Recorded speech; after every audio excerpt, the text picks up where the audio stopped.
سب سے پہلی بات یہ کہ زندگی کی سب سے بڑی حقیقت موت ہے. ہم بلائے رکھتے ہیں، اپنے ذہن سے اسے دور رکھتے ہیں، لیکن واقعہ یہ ہے کہ زندگی کی سب سے بڑی حقیقت موت ہے.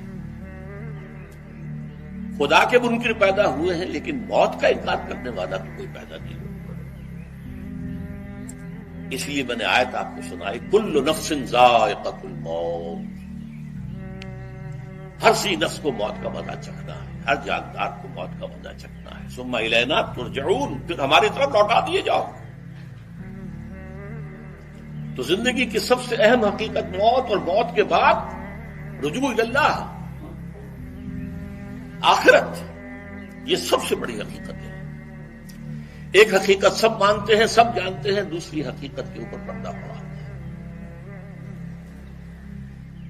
میں نے اس اعتبار سے نوٹ کیا، یہ الفاظ قرآن میں 3 مرتبہ ہے. کل نفس ذائقۃ الموت، ہر جاندار کو موت کا مزہ چکھنا ہے.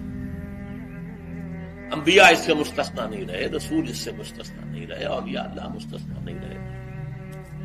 وقتی طور پر استثناء حضرت عیسیٰ کا ہے کہ ابھی وہ زندہ ہیں، لیکن عیسیٰ یاتی علیہ الموت، حضور نے فرمایا عیسیٰ پر بھی موت آئے گی. جب دوبارہ آئیں گے، زمین پر اتریں گے، پھر اس کے بعد ان پر موت وارد ہوگی، ان کی نماز جنازہ پڑھی جائے گی، انہیں دفن کیا جائے گا حضور کے پہلے دن، شادی بھی کریں گے، اولاد بھی ہوگی. حق تو یہ ہے کہ کل نفس ذائقۃ الموت، سب کو موت کا مزہ چکھنا ہے. عیسیٰ بھی بالآخر اس سے مستثنا نہیں رہے گا. بلکہ قرآن میں ایک جگہ کہا گیا ہے افإن مت فهم الخالدون،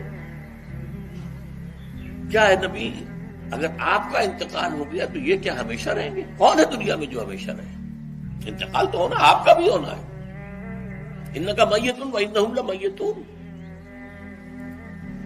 یہ تو مختصر ترین الفاظ تھے. اس سے آگے بڑھیے، سورہ انبیاء میں فرمایا کل نفس ذائقۃ الموت وَنَبْلُوكُمْ بِالشَّرِّ وَالْخَيْرِ فِتْنَةً وَإِلَيْنَا تُرْجَعُونَ.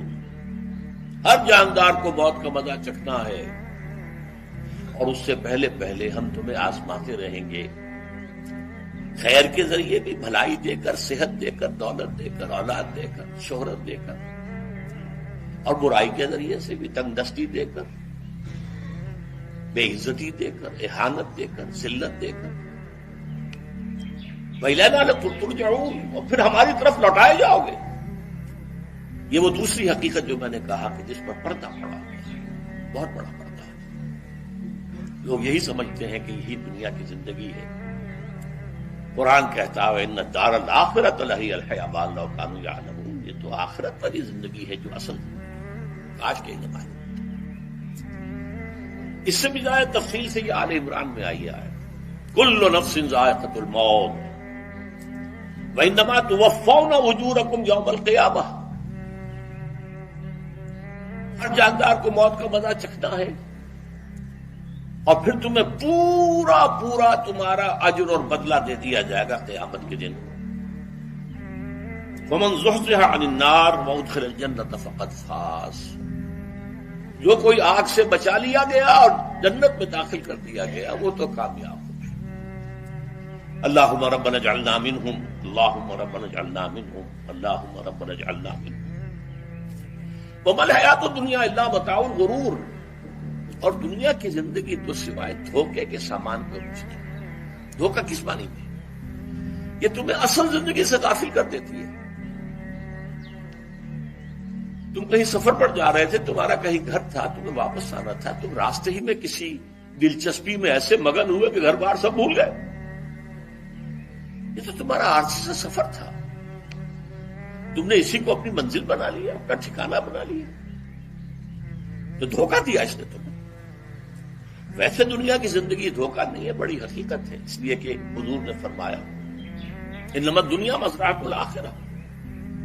یہ دنیا آخرت کی کھیتی ہے. یہاں بو گے تو وہاں کاٹو گے، یہاں کچھ کمائی کرو گے تو وہاں اس کا بدلہ ملے گا. اس اعتبار سے دنیا بہت بڑی حقیقت ہے، ایک ایک لمحہ بہت بڑی قیمتی شے ہے. لیکن اگر یہ دنیا تمہیں آخرت سے غافل کر دے تو اس سے بڑا دھوکے باز ہے. یہ اصل دجال ہے.